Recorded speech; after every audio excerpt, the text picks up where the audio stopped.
আসসালামু আলাইকুম ওয়া রাহমাতুল্লাহি ওয়া বারাকাতুহু। নাহমাদুহু ওয়া নুসাল্লি আলা রাসূলিল কারীম।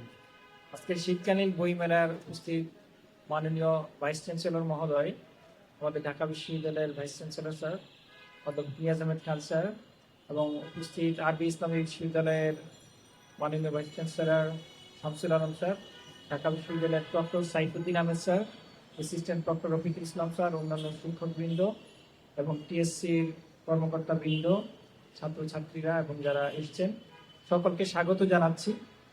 তো একটা বই মেলা আমরা করতে যাচ্ছি, এটা আসলে খুব বড় একটা আনন্দের বিষয়।